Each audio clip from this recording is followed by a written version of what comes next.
Educativa, Rantel Guayabocotla. Docente, Javier Bautista Jerónimo. Estudiante, Elizabeth de la Cruz Osorio. Materia, diseño curricular. Elaboración del currículum. IDATA. Sexto cuatrimestre, Grupo A. Guayabocotla, ver a 6 de junio del 2020. Crisis de la educación estatal. La educación pública sufre hoy una crisis que puede ser más profunda e importante que cualquiera. Es similar a la de la década de 1890, cuando las inscripciones numéricas siderales en las ciudades y los problemas cotidianos de los estudiantes de las escuelas y económicos se hicieron abrumadores. Desde la Segunda Guerra Mundial, las escuelas públicas progresaron muy rápidamente, desarrollando programas inaccesibles, viéndose afectadas por el número de inscripciones, siempre en aumento, por la asistencia masiva y la escasez de educadores, edificios y recursos como para poder cumplir una tarea adecuada en cuanto a la evolución del currículo. Los problemas prácticos para desarrollar sistemas escolares en evolución dejaron escasos márgenes para el examen teórico. Henry Stein: es un milagro que las escuelas hayan hecho tanto por tantos alumnos. Hoy, como en la década de los 90, el malestar que impera en el campo de la educación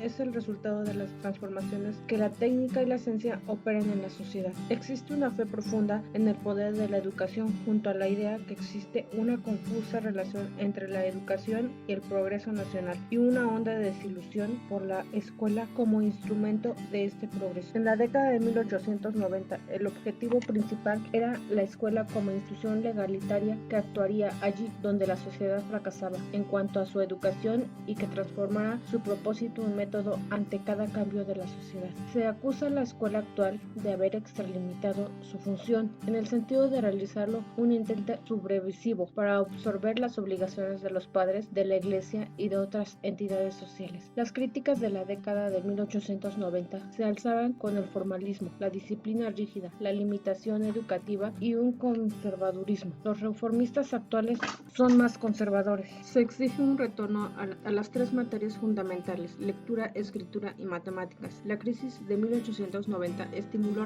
la reforma, convirtiendo a la educación en algo capaz de manejar. El público siente la obligación de reparar el daño ocasionado por los educacionistas, devolviendo la tarea de estructurar los currículos a los educadores y al pueblo en general. La presión más fuerte a favor de la revisión del currículum proviene de los cambios drásticos en la tecnología y la cultura, que van desde la mecanización hasta la energía atómica. Confusión en el planteamiento del currículum. En contraste con este telón de fondo, impresiona la falta aparente de un concepto cabal y sistemático de planteamiento del currículum. Diversas introducciones a la elaboración del currículum son tratadas descriptivamente, determinando el pro y el contra de cada una de ellas, que parecen establecer discrepancias más agudas de lo que en realidad son. Currículos cuyos objetivos son el niño, la sociedad y la asignatura rivalizan entre sí como acceso exclusivo al total del currículum. Las investigaciones realizadas indicaron que era mantener observado detenidamente a los niños como individuos en evolución y establecieron los cimientos para el estudio de las necesidades, las secuencias evolutivas y demás complejidades que rodean el aprendizaje en las escuelas. Se hizo hincapié en la obligación de analizar la naturaleza de la sociedad y de lo que ésta exige a los individuos como condiciones básicas para la elaboración del currículum. Como resultado de los estudios de evolución surgió el concepto de los objetivos de la conducta en la educación, que abarcaba metas que iban más allá de la adquisición de conocimientos y de la capacitación académica. No obstante, la labor de las comisiones de la asociación condujo a una ciencia de la educación con mayores alcances, inspirados por el vivo pensamiento filosófico de la época. La experimentación y la investigación del día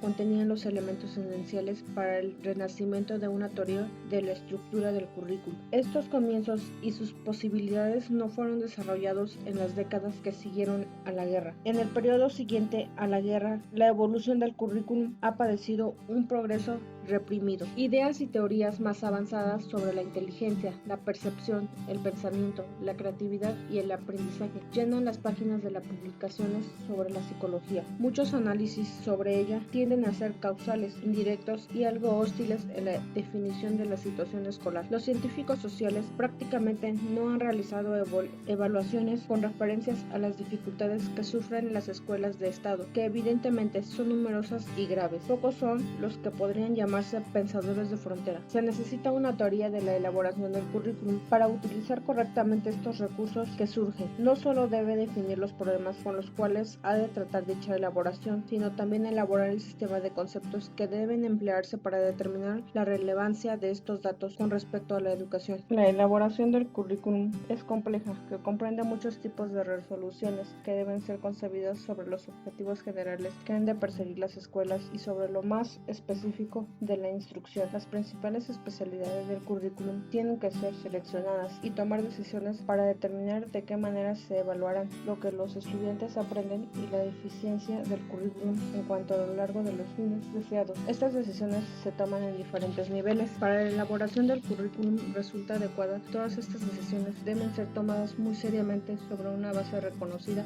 válida y con algunos grados de solidez. La secuencia de materia y cursos no responde a principios definidos y algunos están ubicados por mera conveniencia. Esta confusión tiene muchos orígenes, no siendo el menor de ellos la falta de claridad y una franca incompatibilidad entre las ciencias básicas. No se cuenta con una teoría coherente del aprendizaje y aún lo que es no ha sido claramente combinado y aplicado por los planificadores del currículum. Otro origen de la confusión es dado por la pluralidad de valores, presumiblemente una de las características principales de nuestra cultura. El currículum se ha convertido en el producto amorfo de generaciones de chapuceros, una labor hecha por retas. Si bien tales teorías monolíticas jamás obtuvieron un éxito completo y en la práctica fueron numerosas las modificaciones y las excepciones, los argumentos sobre estas propuestas y contrastes consumieron una elevada cantidad de energía intelectual, crearon una gran confusión innecesaria y probablemente impidieron el progreso hacia una teoría de elaboración del currículum amplia y adecuada. Parte del fracaso en la elaboración del currículum proviene también de la carencia de una metodología destinada a estimular la experimentación y facilitar el traslado de la teoría a la práctica. Existe un fundamento razonable para creer que si la secuencia en la evaluación del currículum se invirtiera, es decir, si los maestros fueran invitados primero a experimentar con aspectos específicos del currículum y luego sobre la base de las tales experiencias se planeara su estructura, la elaboración del currículum adquiriera una nueva dinámica. Introducción al planteamiento del currículum. Todos los currículos se componen de ciertos elementos, parte de una determinación de metas y objetivos específicos y destaca ciertos modelos de aprendizaje y enseñanza, sea por exigencia de los objetivos o de la organización de contenidos. Incluye un programa de evaluación de resultados. Existen diferentes apreciables entre un currículum cuya meta principal es el desarrollo intelectual y otro cuyo objetivo es la formación de un ciudadano democrático. La selección de contenidos y de las experiencias de aprendizaje varían de acuerdo a si el programa incluye o no entre sus objetivos el desarrollo de pensamiento. Si deseamos que la elaboración del currículum no sea un procedimiento arbitrario, sino científico y racional, las decisiones sobre estos elementos deberían adoptarse. La evolución científica del currículum debe partir del análisis de la sociedad y de la cultura, de los estudios sobre el alumno. Es indispensable investigar cuáles son las demandas y los requisitos de cultura y de sociedad, tanto para lo presente como para el futuro. El currículum es, después de todo, una manera de preparar a la juventud para participar como un miembro útil de nuestra cultura. Un currículum es plan para el aprendizaje. Desde el momento en que se concibe la elaboración del currículum como una tarea que requiere juicio ordenado, es indispensable examinar tanto el orden de adopción de decisiones como el modo en que se realizan. Paso 1. Diagnóstico de las necesidades. Paso 2. Formulación de objetivos. Paso 3. Selección de contenidos. Paso 4. Organización de los contenidos. Paso 5. Selección de las actividades de aprendizaje. Paso 6. Organización de las actividades de aprendizaje. Paso 7. Determinación de lo que va a evaluar, de la manera y medios para hacerlo. Finalmente, existen problemas para desarrollar una estrategia para la modificación del currículum.